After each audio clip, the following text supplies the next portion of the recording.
wabarakatuh. Innal hamdalillah nahmaduhu wa nasta'inuhu wa nastaghfiruh wa na'udzu billahi min shururi anfusina wa min sayyiati a'malina. Man yahdihillahu fala mudilla lahu wa man yudlil fala hadiya lahu. Asyhadu an la ilaha illallah wahdahu la syarika lahu wa asyhadu anna Muhammadan abduhu wa rasuluh. Allahumma sholli ala nabiyyina Muhammad wa ala alihi wa sahbihi ajmain, amma ba'd. Yang saya hormati pimpinan cabang Muhammadiyah Kota Bojonegoro, bapak-bapak, ibu-ibu sekalian, dan juga adik-adik jamaah kajian ketarjian PCM Kota Bojonegoro yang dimuliakan Allah. Alhamdulillah, pada malam hari ini kita masih diberikan oleh Allah Subhanahu wa taala nikmat yang berupa kesehatan dan juga kesempatan, sehingga kita masih bisa meluangkan waktu kita untuk tafaqquh fiddin, untuk mendalami agama melalui sebuah majlis, yaitu majlis kajian ketarjian. Salawat dan salam semoga senantiasa terlimpahkan kepada Nabi Muhammad SAW, keluarganya, sahabatnya, dan seluruh orang yang mengikuti sunnahnya sampai hari kiamat. Bapak dan ibu sekalian yang dimuliakan Allah, insyaallah kajian kita pada malam hari ini akan mengangkat topik yang berkaitan dengan Islam, akidah dan syariah dalam mabadi' khamsah atau dalam masalah 5 yang ada di dalam Muhammadiyah. Bapak dan ibu sekalian yang dimuliakan Allah, sebelum kita memasuki topik kita lebih dalam, kita akan coba kenali dulu apa yang disebut dengan mabadi' khamsah atau masalah 5 yang ada di dalam Muhammadiyah. Di dalam HPT jilid 1, di sana ada kitab namanya Kitabu Al-Masail Al-Khams, kitab masalah 5. Bicara tentang 5 hal yang direspon dan dijawab oleh Muhammadiyah berkaitan dengan pertanyaan ma huwa din, apa itu agama. Yang kedua, ma hiya dunya, apa itu dunia. Yang ketiga, ma hiyal ibadah, apa itu ibadah. Yang keempat, ma huwa sabilullah, apa itu sabilullah. Terus yang terakhir, ma huwal qiyas, apa yang disebut dengan qiyas. Oleh sebab itu, kalau disebut masalah 5 atau mabadi' khamsah di dalam Muhammadiyah, itu bicara tentang respon dan jawaban Muhammadiyah terhadap apa itu agama, dunia, ibadah, sabiliyah, dan qiyas. Ini yang disebut dengan masalah 5. Oleh sebab itu masalah 5 itu yang pertama agama, yang kedua dunia, yang ketiga ibadah, yang keempat sabilillah, terus yang kelima apa? Qiyas. Pentingnya apa masalah 5 itu? Masalah 5 ini cukup penting karena semua gerak ijtihad yang ada di dalam Muhammadiyah itu harus dilandasi pondasi masalah apa? 5. Oleh sebab itu kalau kita bicara tentang manhaj tarjih atau metodologi pengambilan hukum atau ijtihad yang ada di dalam Muhammadiyah, basis utamanya berangkat dari masalah apa? Masalah 5. Oleh sebab itu secara umum kalau kita mengkaji tentang kajian ketarjian, itu pasti landasan ijtihadnya apa? Masalah 5. Bapak dan ibu sekalian yang dimuliakan Allah. Nah, untuk kajian kita pada malam hari ini, kita akan mencoba mendalami apa itu akidah dan apa itu syariat yang ada di dalam ma huwa din, apa itu agama. Bapak dan ibu sekalian yang dimuliakan Allah, di dalam HPT jilid 1 ada kitab namanya Kitabu Al-Masail Al-Khams, kitab masalah apa? 5. Di sana kita temukan ada 2 jawaban yang disampaikan oleh Muhammadiyah berkaitan dengan pertanyaan ma huwa din, apa itu agama. Yang pertama, Islam yang dibawa oleh Nabi Muhammad. Maksudnya definisi agama, definisi secara khusus merujuk pada Islam yang dibawa oleh Nabi Muhammad. Ad-dinu ay ad-dinu al-islami alladzi jaa bihi Muhammadun sallallahu alaihi wasallam. Yaitu agama Islam yang dibawa oleh Nabi Muhammad sallallahu alaihi wasallam. Apa itu? Ma anzalahu Allahu fil Qur'an wa ma ja'at bihi as-sunnatu as-sahihatu minal awamiri wan nawahi wal irsyadat li salahil ibad dunyahum wa ukhrahum. Di sini disebutkan Islam yang dibawa oleh Nabi Muhammad atau makna Islam secara spesifik, yaitu Islam itu apa yang diturunkan oleh Allah dan apa yang terdapat di dalam as-sunnah as-sahihah. Oleh sebab itu di sini bicara tentang sumber ajaran agama. Yang pertama Al-Quran, yang kedua as-sunnah apa? Sahihah. Di dalam Muhammadiyah kalau disebut sunnah sahihah itu maknanya mencakup hadis sahih dan hadis hasan. Kalau hadis dhaif tidak bisa dipakai sebagai hujjah, tidak bisa dipakai sebagai apa? Hujjah atau dalil. Oleh sebab itu Muhammadiyah dalam menggunakan hadis itu cukup selektif. Kalau hadisnya sahih bisa dipakai, hasan bisa dipakai, tapi kalau dhaif maka tidak bisa dipakai. Kemudian yang kedua, menjelaskan tentang isi agama. Isi agama itu ada 3, yaitu perintah, awamir, yang kedua nawahi, larangan, yang ketiga irsyadat, yaitu petunjuk. Karena kita dalam beragama itu ya, isi orang beragama itu ya cuma 2. Kalau enggak if'al lakukan, la taf'al jangan lakukan. If'al lakukan berarti perintah ini. Salat, zakat, puasa, haji itu lakukan. Dalilnya apa? Wa aqimus shalah wa atu az-zakah. Dalam konteks puasa, kutiba alaikumus syiyam kama kutiba alal ladzina min qablikum. Dalam konteks haji, walillahi 'alan nasi hijjul baiti man istata'a ilaihi sabila. Ini contoh kalau agama itu isinya perintah atau if'al, lakukan. Yang kedua, la taf'al, jangan lakukan.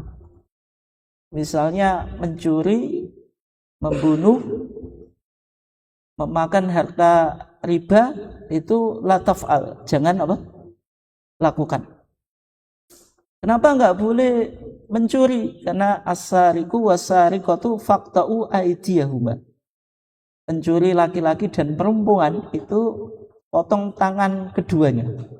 Kalau koruptor cukup dipotong atau enggak? Maka ada yang mengusulkan koruptor itu di atas apa? Pencuri. Maka apa Pak? Untuk memberikan efek jera, bolehkah dihukum mati? Ya kan itu yang menjadi perdebatan Pak. Sehingga ada yang mengusulkan korupsi yang semakin merajalela di negara kita itu ya nggak ada hukuman yang pantas kecuali apa Pak? Hukuman mati. Karena melihat kejahatan korupsi itu dampaknya cukup besar gitu. Cukup besar.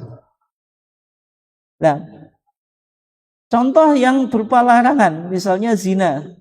Wala taqrabuz zina innahu kana fahisyatan wa sa'a sabila. Jangan engkau mendekati zina. Kalau mendekati enggak boleh, kalau melakukan ya malah tidak boleh. Bukan sebagaimana tafsiran anak-anak muda itu, yang mendekati zina yang enggak boleh, tapi kalau zina boleh. Itu keliru, tafsiran yang sesat.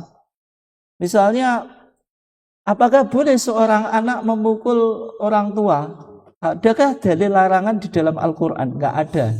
Yang ada wala taqul lahuma uffin. Janganlah engkau berkata kepada kedua orang tua menunjukkan sikap yang tidak respect, yang tidak hormat, tidak patuh terhadap orang tua.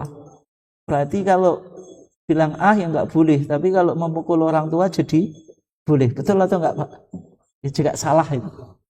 Sehingga wala taqrabuz zina itu mendekati saja nggak boleh, apalagi melakukan. Itu disebut qiyasu aula, yaitu apa yang tidak disebut oleh teks itu hukumnya lebih berat. Kemudian memakan harta riba, wala ta'kulu riba ad'afan mudha'afah. Janganlah engkau memakan riba dalam jumlah yang berlipat ganda. Berarti inti agama ada dua, yaitu perintah dan larangan. Tapi di dalam mawadzin yang disampaikan oleh tarjih itu tidak hanya perintah dan larangan, tapi ada irsyadat, yaitu apa? Petunjuk, yaitu petunjuk. Artinya kalau kita membaca Quran dan Sunnah itu ada inspirasi, ada guidance yang bisa kita ambil untuk menyelesaikan persoalan kehidupan kita. Jadi tidak hanya perintah dan larangan, tapi di dalam tarjih isi agama juga apa? Irsyadat, yaitu petunjuk. Tujuan agama di HPT kita dikatakan lisolahil ibadi dunyahum wa ukhrahum, untuk merealisasikan kemaslahatan di dunia dan di akhirat. Sehingga ajaran agama itu tidak mungkin bertentangan dengan kemaslahatan. Tidak mungkin bertentangan dengan apa? Kemaslahatan. Sehingga agama itu ya untuk merealisasikan kemaslahatan di dunia sejahtera, di akhirat juga apa? Selamat. Sebagaimana doa kita, Rabbana atina fid dunya hasanah wa fil akhirati hasanah wa qina adzabannar. Nah, ini nanti akan melahirkan ijtihad yang cukup penting, Pak. Ada ijtihad bayani, ada ijtihad qiyasi, ada ijtihad istislahi. Ijtihad istislahi itu ijtihad yang dibangun atas prinsip kemaslahatan. Berangkat dalam artian tujuan syariat itu jalbul maslahah, untuk merealisasikan apa? Kemaslahatan. Bapak dan Ibu sekalian yang dimuliakan Allah. Nah, itu definisi Islam secara khusus, yaitu Islam yang dibawa oleh Nabi Muhammad. Tetapi di dalam HPT kita juga disampaikan definisi Islam secara umum, yaitu Islam yang dibawa oleh para anbiya wal mursalin, para nabi dan rasul sebelum Nabi Muhammad. Di sana dikatakan ad-dinu huwa ma syara'ahu Allahu ala lisani anbiya'ihi minal awamiri wan nawahi wal irsyadat li solahil ibad dunyahum wa ukhrahum. Agama adalah apa yang disyariatkan Allah dengan pelantaraan nabi-nabinya. Nanti isinya sama, perintah, larangan, petunjuk, tujuannya untuk merealisasikan kemaslahatan di dunia dan di akhirat. Bedanya kalau Islam yang dibawa oleh para nabi sebelum Nabi Muhammad itu syariatnya berbeda-beda. Artinya apa? Ada kitab yang dijadikan petunjuk yang antara satu nabi dengan nabi yang lainnya apa? Beda. Tapi kalau Islam yang dibawa oleh Nabi Muhammad dasarnya tadi jelas. Itu apa? Al-Quran dan As-Sunnah. Jadi perbedaannya Islam secara umum, yaitu Islam yang dibawa oleh para nabi sebelum Nabi Muhammad, dengan Islam secara khusus yang dibawa oleh Nabi Muhammad, di dalam HPT kita dijelaskan perbedaannya itu pada sumber syariatnya atau kitabnya. Nah, contohnya, misalnya kitab yang wajib kita imani, ada Taurat. Taurat diberikan kepada Nabi siapa, Dik? Taurat siapa? Nabi Musa. Zabur diberikan kepada Nabi siapa? Nabi Dawud. Injil diberikan kepada Nabi siapa? Isa. Suhuf diberikan kepada Nabi siapa? Suhuf. Sahifah suhuf. Suhuf Ibrahim wa Musa. Ada nabi yang mendapatkan suhuf, yaitu Nabi Ibrahim dan Musa. Ini penting ya, ada 4 kitab dan 2 suhuf yang wajib kita imani. Arba'atun min kutubin tafsiruha, Tauratu Musa bil huda tanziluha, Zaburu Dawuda wa injilu ala Isa wa furqanun ala khairil mala wa suhufil khalili wal kalimi fiha kalamul hakamil alimi. Itu sebagaimana dalam Aqidatul Awam. Hafal Aqidatul Awam tidak? Belum ya? Arba'atun min kutubin tafsiluha. Ada 4 kitab yang kita wajib untuk kita imani. Perinciannya Taurat Musa bil huda tanziluha. Yang pertama yaitu Taurat yang diturunkan kepada Nabi Musa. Zabur Dawud. Yang kedua Zabur yang diberikan oleh Nabi Dawud. Wa injilu ala Isa, dan Injil yang diturunkan kepada Nabi Isa. Wa furqanun ala khairil mala, dan kitab Al-Furqan yaitu Al-Quran yang diberikan kepada manusia yang terbaik yaitu Nabi Muhammad. Wa suhuful khalili wal kalimi, dan ada 2 suhuf yang diterima oleh Al-Khalil yaitu Ibrahim alaihi salam. Wal kalimi, siapa nabi yang gelarnya Kalimullah? Kalau Khalilullah Ibrahim, kalau Kalimullah siapa? Kalimullah yaitu Musa. Wa kallamallahu Musa taklima, yaitu nabi yang pernah berbicara langsung kepada Allah. Dua-duanya disebutkan dalam surah Sabihis itu apa? Suhufi Ibrahima wa Musa. Itu ya. Wa suhufil khalili wal kalimi fiha kalamul hakamil alimi. Itu 4 kitab dan juga suhuf yang diberikan oleh Allah kepada nabi-nabi sebelum Nabi Muhammad. Jadi kalau kita lihat Islam para anbiya dengan Islam yang dibawa oleh Nabi Muhammad, di antara perbedaannya adalah sumber ajarannya, yaitu kitab yang menjadi rujukan.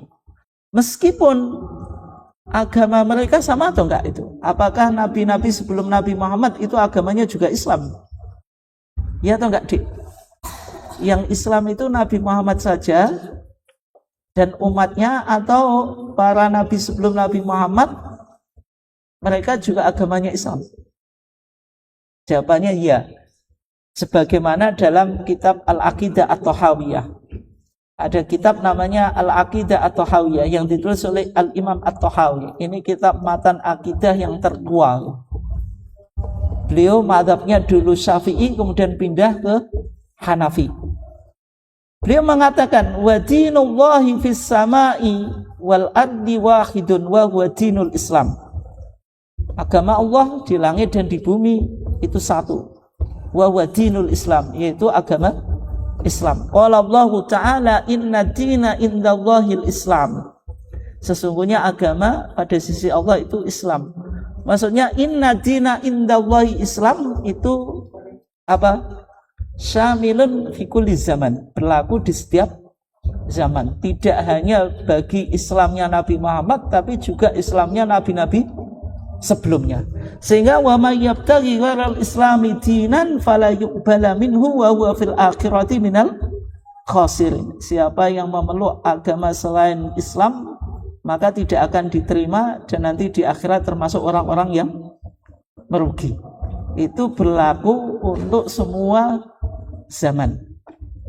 Apa dalilnya kalau nabi sebelum Nabi Muhammad itu juga agamanya Islam? Ya, misalnya Nabi bersabda, al-anbiya ikhwatun, para nabi itu bersaudara. Wa ummahatuhum syatta, ibunya berbeda-beda. Jadi bersaudara meskipun ibunya apa? Berbeda itu. Dinuhum wahidun, agama mereka apa? Satu. Berarti Islam itu tidak hanya agama yang dibawa oleh Nabi Muhammad, tapi juga agama yang dipeluk oleh semua para nabi dari Nabi Adam sampai Nabi Muhammad gitu. Jadi kalau Islam secara khusus itu maksudnya Islam yang dibawa oleh Nabi Muhammad, sumbernya Al-Quran dan As-Sunnah. Islam secara umum atau general itu Islamnya para nabi sebelum Nabi Muhammad. Semuanya adalah Muslim. Dalilnya apa? Ya, misalnya kalau jenengan baca doa tawajuh, doa apa Pak Bu? Tawajuh. Doa tawajuh itu wajah tuh. Itu doanya orang Muhammadiyah atau bukan, Dek? Ada orang Muhammadiyah yang ngomong, oh doanya orang Muhammadiyah itu Allahumma ba'id itu. Kalau wajah tuh bukan doanya orang Muhammadiyah. Itu boleh-boleh saja Pak, tapi itu levelnya kalau Muhammadiyahnya belum ngaji tarjih. Tapi kalau sudah ngaji tarjih, doa iftitah itu tidak hanya Allahumma ba'id. Di HPT Jilid 1 Putusan Solo tahun 1929 disebutkan 2 varian bacaan doa iftitah. Di samping Allahumma ba'id, yaitu hadis Abu Hurairah rawahu al-Bukhari wa Muslim, tapi juga disebutkan hadis wajjahtu rawahu Muslimun, riwayat Imam Muslim, berarti sahih. An Ali bin Abi Thalib, dari Ali bin Abi Thalib. Dalam doa tawajuh itu kan bunyinya bagaimana? Wajjahtu wajhiya lilladzi fataras samawati wal arda hanifam muslima wa ma ana minal musyrikin.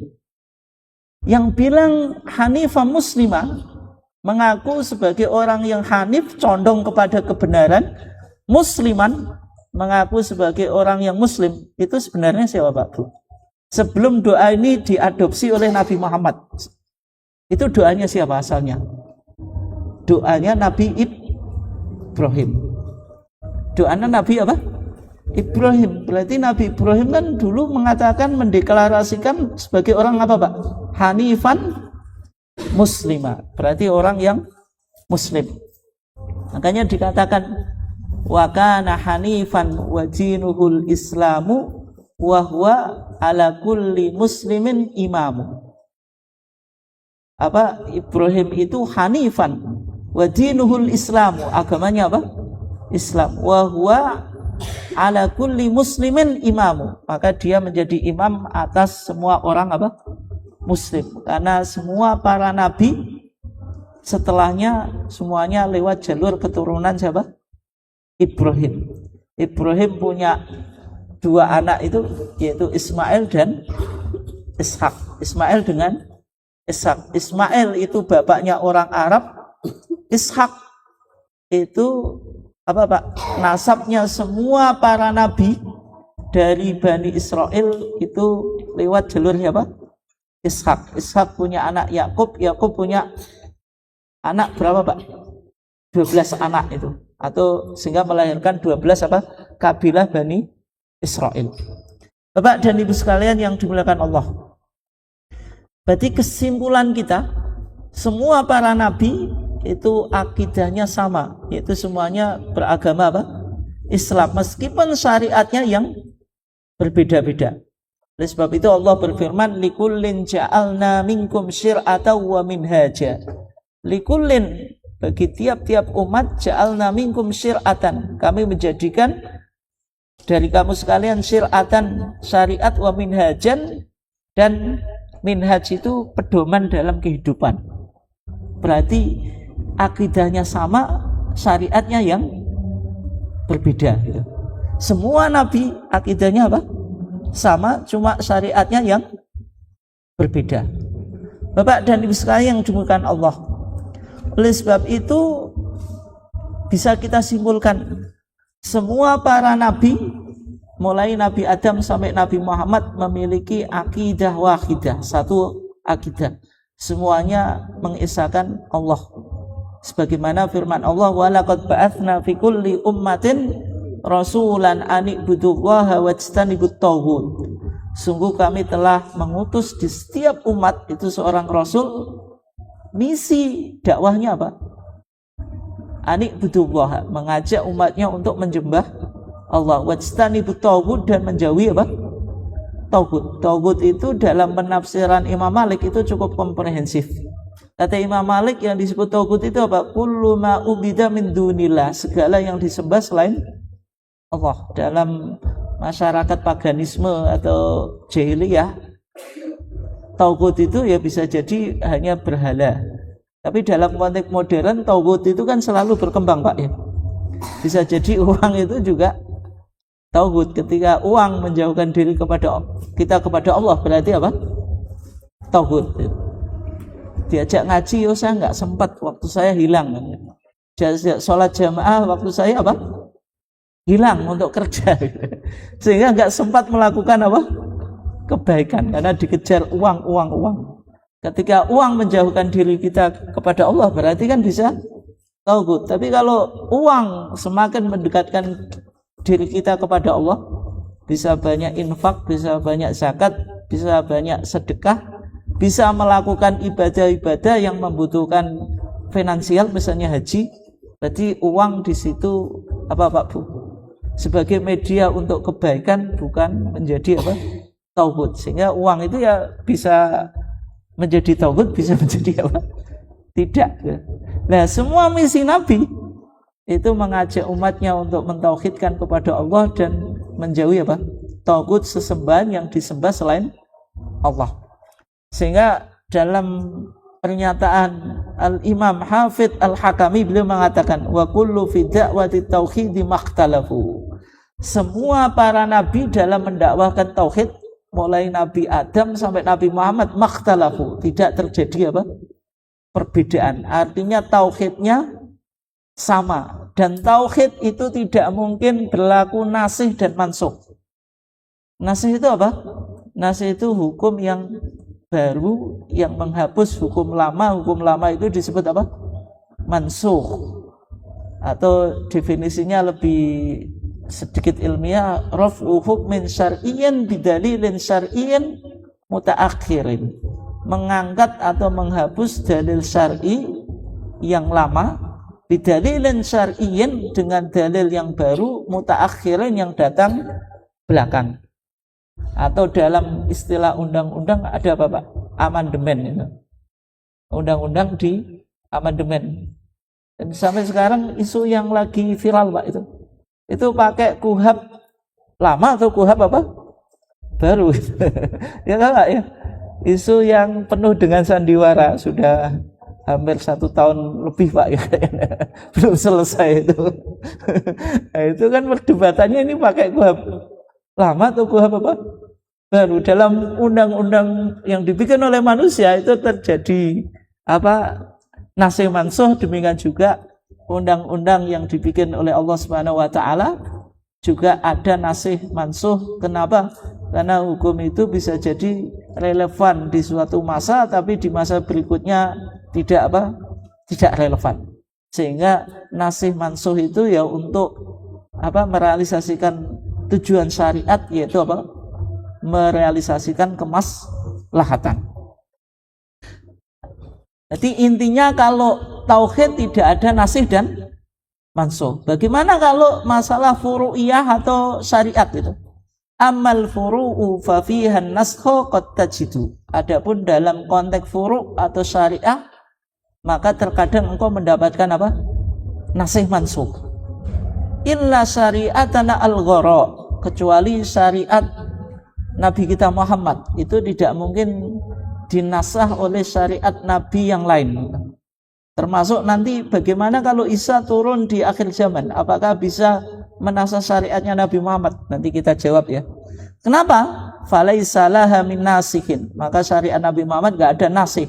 Ma rasa fi ardihi Uhudu, selama masih tegak apa gunung Uhud. Artinya belum terjadi apa? Kiamat. Nah, dari sini Bapak dan Ibu sekalian yang dimuliakan Allah, bisa kita simpulkan kalau keistimewaan syariat Nabi Muhammad itu bisa menasah syariat nabi-nabi sebelumnya. Sehingga bisa kita simpulkan al-Islamu nasikhun ma qablahu. Islam itu bisa menasah syariat sebelumnya. Bisa juga mengakui gitu. Sehingga ada kaidah juga, syar'u man qablana syar'un lana ma lam yukhalif ma ja'a bihi syar'una. Syariat umat-umat terdahulu itu bisa menjadi syariat kita selama syariat kita tidak menghapusnya. Contohnya, kalau syariat kita bisa menghapus syariat Nabi sebelumnya. Nabi pada umumnya itu kan keturunan Ishak, Pak. Keturunan siapa? Ishak. Tadi Ibrahim punya 2 istri, yaitu Mbok WS ya Pak? Sarah, mbok nome Hajar. Dari Hajar lahir Ismail, dari Sarah lahir Ishak. Ishak punya anak Yakub. Yakub punya anak 12. Yang tertampan siapa? Siapa Bu yang tertampan? Yusuf itu. Nah, 12 ini yang disebut Al-Asbat atau kabilah Bani Israel. Hampir semuanya Nabi itu lewat jalur Ishak. Bukan lewat jalur apa? Ismail. Nanti yang lewat jalur Ismail itu Nabi Muhammad. Kenapa orang Yahudi nggak terima kalau Nabi Muhammad itu bisa menasah syariat sebelumnya? Karena Nabi Muhammad itu siapa gitu? Dia bukan keturunan siapa? Ishak. Dia keturunan Ismail gitu. Sehingga mereka gengsi dong gitu. Kita lebih banyak para nabinya, kita dilebihkan oleh Allah daripada umat-umat yang lain. Kok tiba-tiba kita disuruh mengimani nabi yang terakhir dari jalur nasab siapa? Ismail lagi, bukan lewat apa? Ishak. Dan nabi-nabi yang notabene-nya mayoritas dari Bani Israel, keturunan Ishak, itu sholatnya menghadap Baitul Maqdis. Menghadap kemana? Baitul Maqdis gitu. Baitul Maqdis itu kiblatnya Bani Israel. Kiblatnya apa? Bani Israel. Agama Yahudi dan Nasrani itu kan kiblatnya Baitul apa? Maqdis itu. Nah, sholat di masa awal itu menghadap Baitul Maqdis. Ketika Nabi di Madinah, Bapak dan Ibu sekalian, mendapatkan perintah sholat. Sholat itu sudah dilakukan di Nabi ketika Nabi masih di Mekah gitu. Kira-kira 10 tahun Nabi itu mendakwahkan ya ayyuhan nas, maksudnya mendakwahkan tauhid. Yang 10 tahun, kemudian tahun 11 dan seterusnya Nabi mendapatkan perintah apa? Sholat. Sholat itu pertama kali cuma 2 rakaat gitu. Terus ketika Nabi hijrah, sholat yang 2 rakaat jadi 4 rakaat. Di tahun 2 Hijriah, Nabi mendapatkan perintah supaya tidak menghadap ke Baitul Maqdis, tapi menghadap ke Ka'bah. Dan ketika Nabi sholat di Madinah itu kurang lebih 1 tahun 6 bulan atau 1 tahun 7 bulan itu menghadap Baitul Maqdis. Oleh sebab itu Nabi Muhammad itu kurang lebih berapa Pak? 6, ya kurang lebih itu 1 tahun atau 16 bulan, mohon maaf, 16 bulan atau 17 bulan menghadap Baitul apa? Maqdis. Setelah itu turun ayat fawalli wajhaka syatral masjidil haram, suruh memalingkan ke Masjidil apa? Haram. Tapi yang menjadi pertanyaan, kenapa kok dulu Nabi itu sholat menghadap Baitul Maqdis, Pak? Yaitu ada hikmahnya. Hikmahnya sebagaimana Isra dan Mi'raj. Isra dan Mi'rajnya Nabi itu kan, kenapa kok Isra itu startnya Mekah, finishnya Baitul Maqdis, dari Baitul Masjid start lagi untuk ke Mi'raj, ke langit ke-7, Sidratul Muntaha, kemudian Maqam Mukafahah atau bertemu langsung kepada Allah mendapatkan perintah apa? Sholat. Seandainya Isra dan Mi'raj itu dari Mekah langsung ke langit 7, bisa atau enggak, Dik? Bisa atau enggak? Allah mengisrakan dan memi'rajkan Nabi dari Mekah langsung ke langit 7, ya bisa. Kalau enggak bisa berarti kita Pak? Tauhid kita bermasalah. Wallahu ala kulli syai'in qadir. Allah itu mampu untuk melakukan segala sesuatu. Tapi kenapa Isra itu subhanalladzi asra bi abdihi lailam minal masjidil harami ilal masjidil aqsa, untuk menunjukkan syariat Nabi Muhammad itu sebagai kelanjutan syariat Nabi sebelumnya. Dan Islam itu satu-satunya agama yang mengakui semua para nabi. Beda dengan Yahudi sama Nasrani. Kalau Yahudi hanya menerima Musa, Isa ditolak, bahkan dituduh sebagai anak pelacur. Jadi Maryam itu wanita apa, Pak? pelacur, melahirkan Isa. Muhammad nabi palsu. Kristen atau Nasrani menerima Musa karena Musa itu memiliki kitab Taurat. Kitab Taurat itu bagian dari perjanjian lama. Isa diterima, bahkan statusnya dilebihkan, bukan sekedar manusia tapi apa Pak? Ibnullah, anaknya Allah. Satu dari 3 oknum Trinitas, Tuhan Bapa, Tuhan Anak, dan Tuhan Rohul Kudus. Nabi Muhammad dianggap nabi palsu. Tapi Islam agama yang menerima semuanya nabi, Pak. Musa diterima, Isa diterima, dihormati bukan anak pelacur. Maryam itu kan wanita yang suci dalam perspektif Al-Quran kan. Terus Muhammad juga diterima. Oleh sebab itu akidah kita sebagaimana yang ada di dalam akhir surat Al-Baqarah yang sering kita baca itu, la nufariqu baina ahadim min rusuli. Kita tidak membedakan antara satu rasul dengan rasul yang lain. Artinya semua nabi dan rasul kita imani gitu. Nah itu kenapa sholat itu di masa awal menghadap ke Baitul Maqdis, termasuk kenapa Isra itu dari Masjidil Haram ke Masjidil Aqsa, tidak dari Masjidil Haram langsung naik ke langit yang ke-7, Pak. Nah, setelah itu turun ayat fawalli wajhaka syatral Masjidil Haram. Fawalli, maka palingkanlah wajhaka, wajahmu Muhammad, syatral Masjidil Haram, ke arah Masjidil Haram. Ketika itu Nabi lagi sholat, Pak. Ada riwayat yang mengatakan Nabi sholat duhur, ada riwayat yang mengatakan Nabi sholat asar.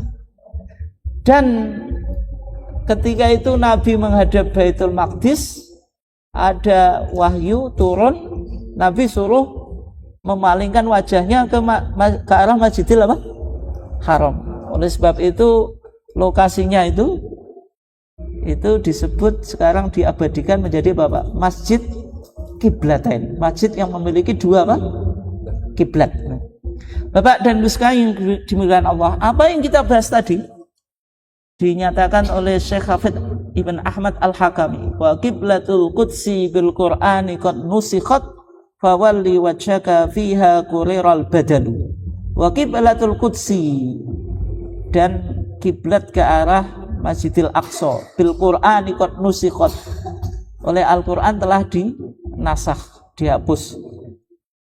Ayat apa yang menasakh? Fawalli wajhaka fiha quriral badan. Setelah itu ditetapkan Nabi suruh menghadap ke Ka'bah atau ke Masjidil Haram.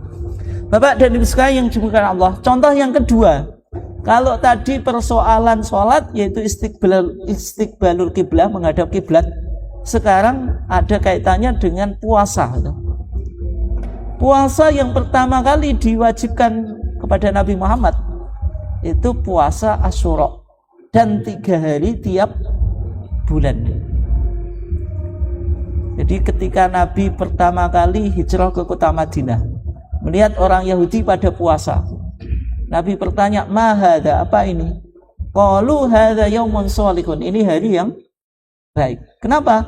Najallahu Musa wa Bani Israil min aduhim. Allah menyelamatkan Musa dan Bani Israel dari musuhnya, yaitu bala tentara Fir'aun. Jadi Musa berhasil membawa Bani Israel dari tanah perbudakan dari Mesir menuju tanah perjanjian. Fir'aun tenggelam di Laut Merah, itu hari Asyura. Setelah itu Nabi bilang, ana ahaqqu bi Musa minkum, kalau begitu saya berhak mengikuti syariat Musa daripada kamu sekalian. Dan setelah itu Nabi mewajibkan para sahabat untuk untuk puasa Asyura, dan melakukan puasa 3 hari tiap bulan. Di tahun kedua Hijriah baru turun ya ayyuhalladzina amanu kutiba alaikumusyamu kama kutiba alal ladzina min qablikum la'allakum tattaqun. Itu tahun kedua Pak Hijriah. Ini ayat Madinah atau Makkiyah? Ya mudah, setiap ayat kalau ya ayyuhalladzina amanu pasti Makkiyah. Kok pasti Makkiyah? Madaniyah itu. Kalau belum ada perintah itu apa? Makkiyah. Kalau sudah ada perintah syariat berarti apa? Madaniyah. Kalau Mekah itu ya ayuhan nas atau Makkiyah itu ya ayuhan nas, kalau Madaniyah apa? Ya ayyuhalladzina amanu. Setelah turun ya ayyuhalladzina amanu kutiba alaikumusyamu kama kutiba alal ladzina min qablikum la'allakum tattaqun itu, maka puasa Asyura statusnya yang dulu dari wajib dinasah berubah menjadi apa Pak? Sunnah. Jadi hukumnya tetap, tetapi status kedudukan hukumnya yang berbeda. Yang dulu wajib menjadi apa? Sunnah. Oleh sebab itu Syekh Hafidz Al-Hakami mengatakan fi shaumi qad kana asyuran bihi umiru wa kullu syahrin thalathun minhu tukhtazalu. Dalam konteks nasih dan mansuh itu dulu umat Islam diperintahkan puasa Asyura dan puasa 3 hari tiap bulan. Wa ba'da dzalika saral kullu nafilatan. Setelah itu semuanya menjadi sunnah. Wa an faridatiha syahrul huda badalu. Setelah itu diganti dengan puasa apa? Ramadan.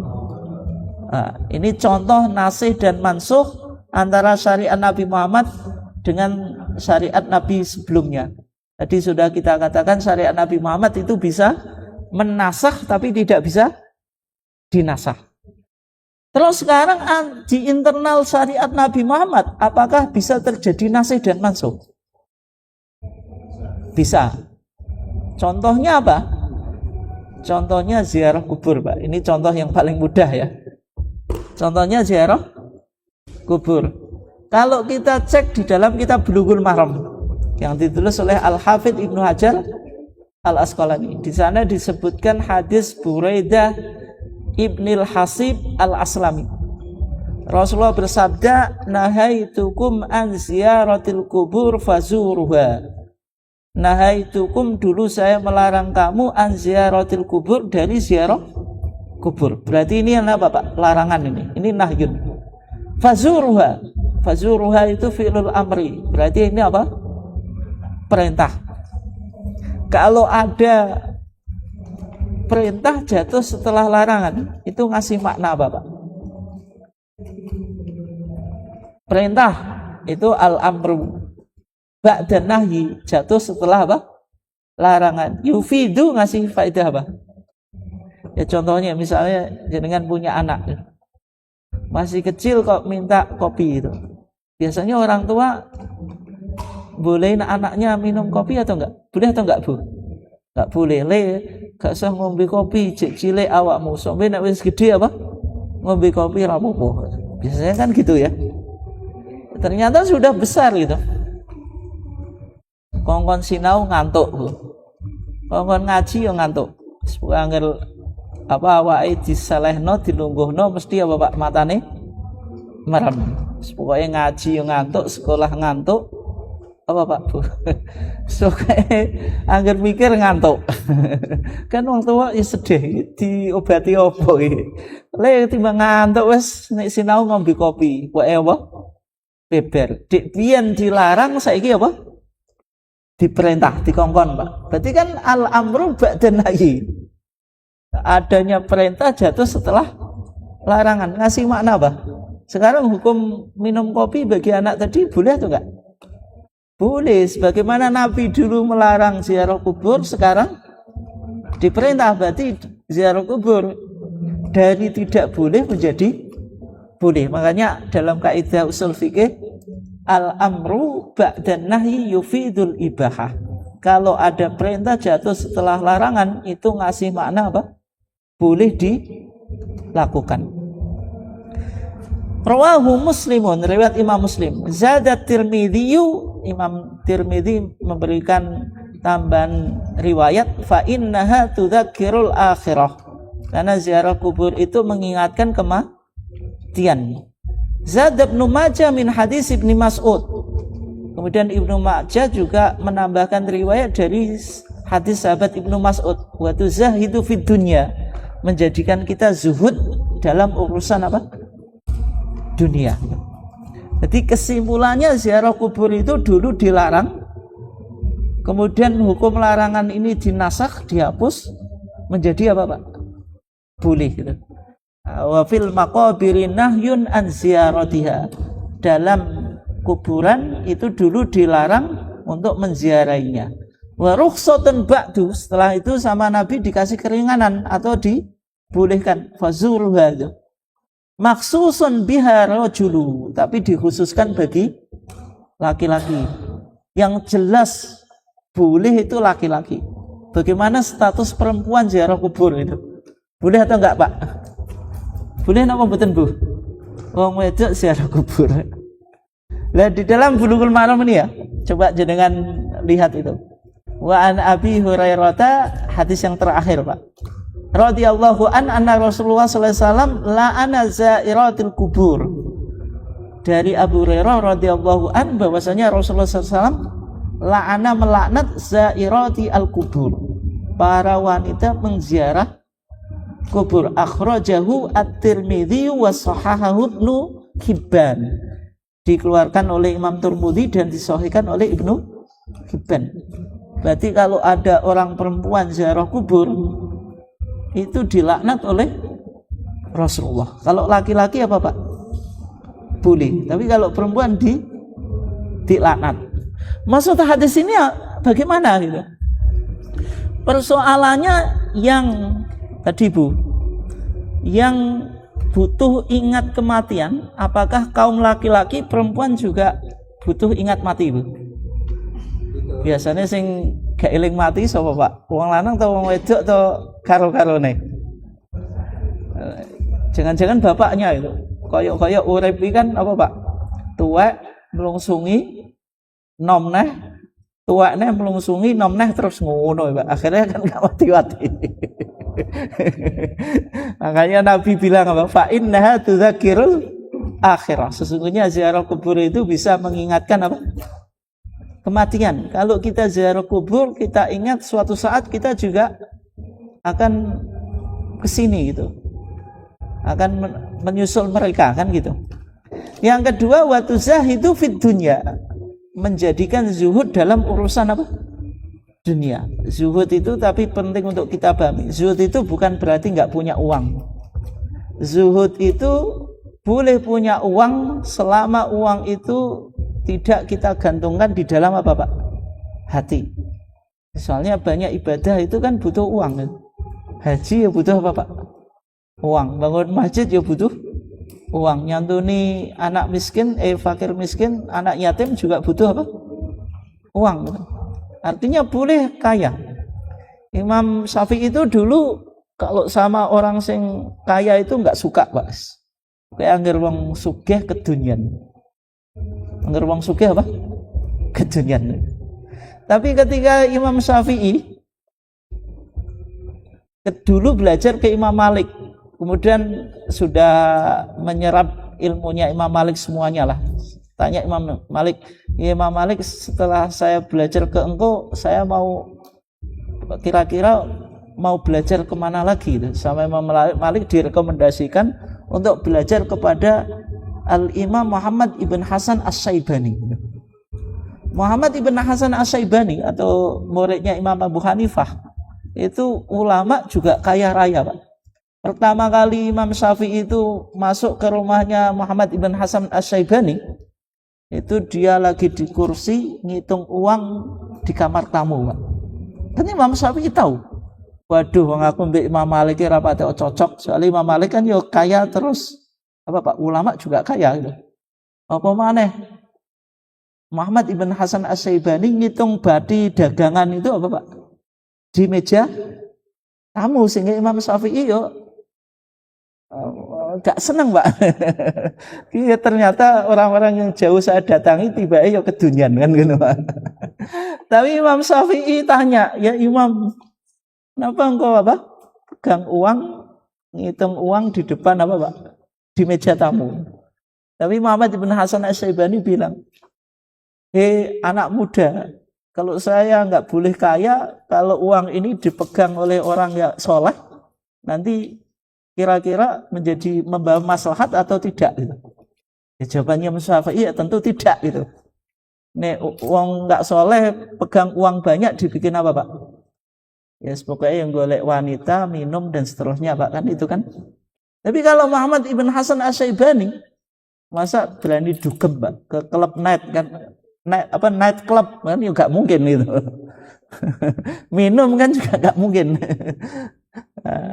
Sehingga Muhammad ibn Hasan Asy-Syaibani ketika pegang uang ya untuk kemaslahatan umat gitu. Setelah itu Imam Syafi'i kan pikirannya sudah mulai berubah.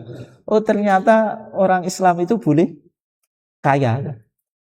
Nah dalam hadis ini wa tuzahidu fid dunya itu maksudnya apa?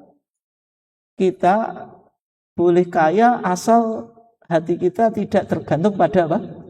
Uang. Pokoknya jenengan nek ngeti dhuwit motone gak ijo berarti zuhud, Pak. Nah ini nek jenengan ngeti dhuwit terus motone ijo, iki jenenge zuhud. Guyonan. Artinya zuhud itu tidak harus dipahami apa tadi? Miskin.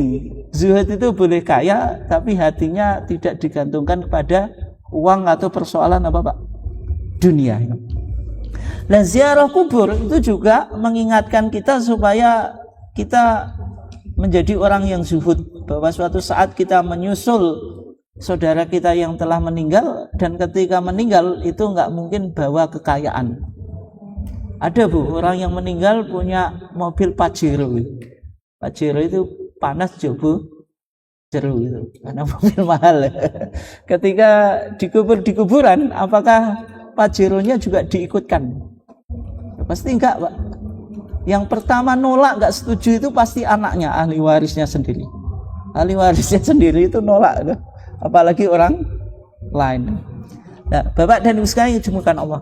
Berarti intinya ziarah kubur itu mengingatkan akhirat dan menjadikan kita zuhud di dalam urusan apa? Dunia.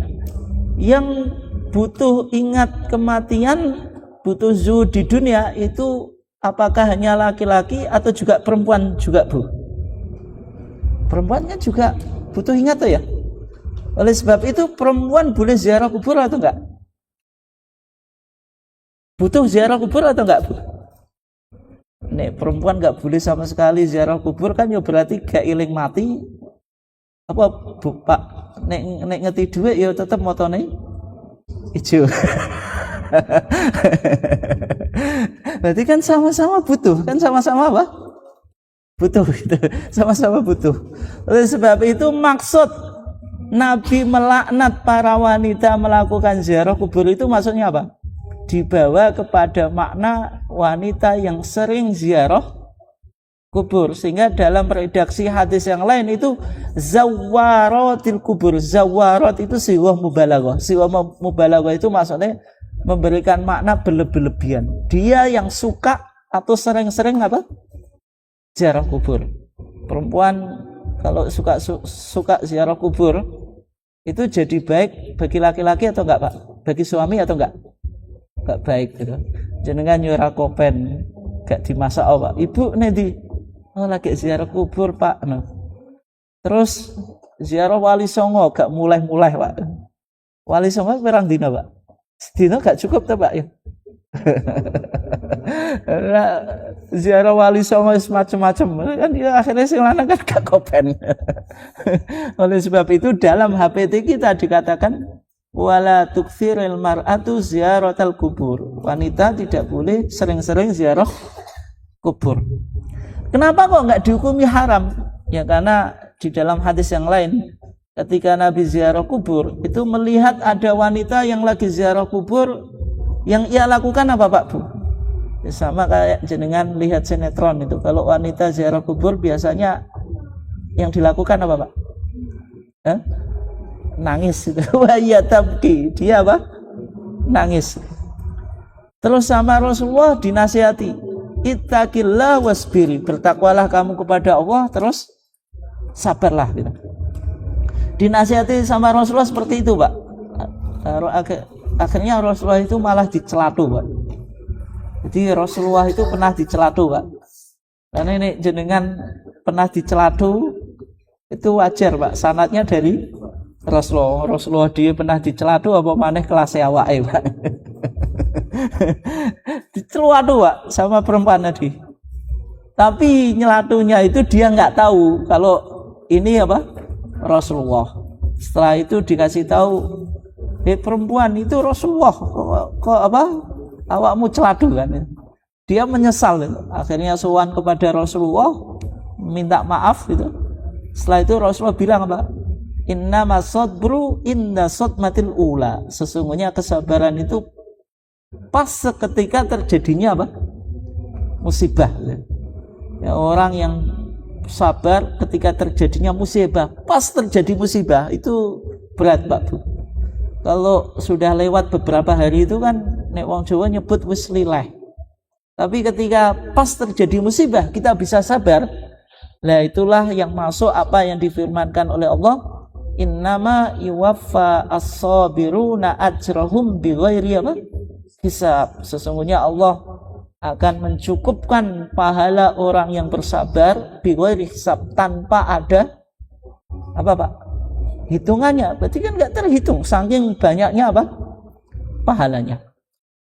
Kesimpulannya, Rasulullah tidak melarang wanita tadi untuk ziarah kubur, hanya menasihati. Intinya wanita tetap boleh ziarah kubur. Yang dilarang yang apa? Sering-sering ziarah kubur. Bapak dan Ibu sekalian yang dimuliakan Allah, maka kesimpulan kita dari apa? Definisi agama yang ada di dalam Mahuwaddin. Apa itu agama? Sebenarnya definisi agama yang disampaikan oleh Majelis Tarjih itu melihat agama sebagai tatanan normatif gitu, yang isinya perintah atau larangan. Meskipun dalam kajian agama atau studi agama itu bisa didefinisikan dari sudut fungsinya gitu. Itu biasanya para antropolog itu melihat fungsi agama di masyarakat itu apa gitu. Ada seorang filosof itu, Karl Marx, bilang ad-din afyumus syu'ub. Agama itu candunya masyarakat gitu. Artinya dia mengkritik peran agama. Orang beragama itu menjadikan orang tidak bisa berpikir. Tentu bukan itu Pak, itu pemikiran liberal. Dia akan melihat fungsi agama itu apa. Ya, kalau Karl Marx karena dia pahamnya seperti itu, ya dia melihat agama secara negatif gitu. Bukan seperti itu ya. Terus kalau definisi agama mungkin yang lainnya yang dikembangkan oleh para psikolog gitu. Agama itu ya religious experience, pengalaman dalam batin, pengalaman iman, bagaimana menjiwai agama dan seterusnya. Intinya Bapak dan Ibu sekalian yang dimuliakan Allah, nah kalau kita posisikan tadi definisi agama dalam masalah 5 kita, yaitu Mahuwaddin, lebih ditempatkan oleh Majelis Tarjih bahwasanya agama itu pada sisi tatanan normatif yang berupa perintah, larangan, sumbernya jelas yaitu Al-Quran dan As-Sunnah As-Sahihah. Mungkin itu saja Bapak dan Ibu sekalian yang dimuliakan Allah. Ini masih berapa ini? Silahkan kalau ada pertanyaan, kalau enggak kita cukupkan. Nggih, monggo Pak. Monggo. Monggo.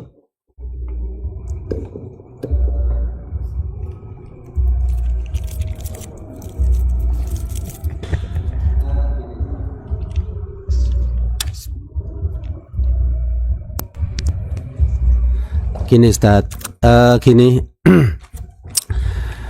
kalau kita sering mendengarkan saudara kita telah meninggal dunia, itu untuk mudin Bapak, itu sering mengumumkan di saat mau dikubur itu, Bapak-bapak, Ibu-ibu, barangkali si mayit punya tanggungan atau hutang, maka bisa berhubungan dengan famili. Ya, itu adalah terkait hutang piutang. Lah terus bagaimana Pak? Seandainya si mayit ini punya hutang puasa, lah itu kira-kira siapa yang menyauri atau yang menanggungnya.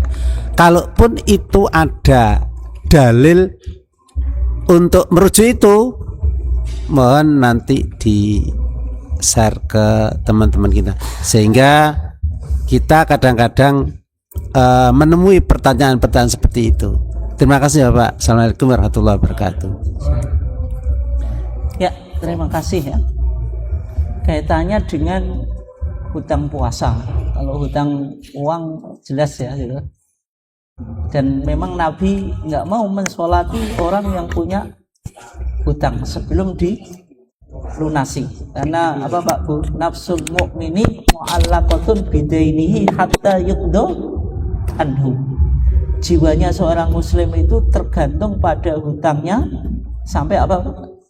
Dilunasi. Sehingga sahibud duyun, orang yang punya hutang itu, terus orang yang bunuh diri, terus al-ghil, orang yang korupsi harta perang Pak. Ini 3 orang yang Rasulullah pernah mogok untuk tidak mau mensolati. Terus sekarang bagaimana kalau punya hutang ibadah? Kalau sholat, seolah ada topik sendiri ya, tapi yang jelas sholat tidak ada dalil secara khusus. Meskipun ada pendapat, tapi pendapatnya dhaif itu. Boleh badal apa? Sholat itu. Tapi ditarjih tidak diterima Pak, badal sholat itu.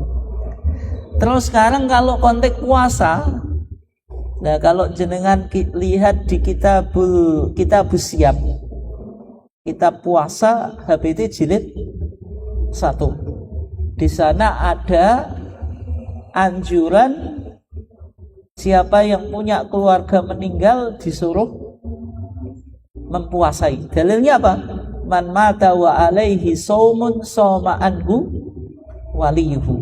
Siapa yang meninggal punya hutang puasa, maka walinya itu yang mempuasai. Hadisnya sahih atau enggak? Sahih, rawahul Bukhari, riwayat Imam Bukhari. Hadis ini apakah bertentangan dengan wa alaisa lil insani illa masa'a? Manusia tidak mendapatkan kecuali apa yang apa Pak? Ia usahakan. Masa'a itu umum. Setiap redaksi yang umum itu pasti bisa dikecualikan Pak. Dikecualikan, ayat ini bisa dikecualikan dengan hadis tadi. Kaitannya dengan apa? Puasa. Sehingga dalam putusan tarjih, orang yang punya hutang puasa, walinya dianjurkan untuk mempuasainya. Cumanya hukumnya apa Pak? Nah, ini majelis tarjih belum berbicara. Hukumnya wajib atau sunnah sekedar anjuran gitu. Kalau dalam mazhab Syafi'i dilihat dulu, dia meninggalkan harta warisan atau tidak gitu. Kalau meninggalkan harta warisan wajib Pak. Kenapa? Mosok gelem warisane gak gelem apa Pak? Poso kan sangat logis Pak.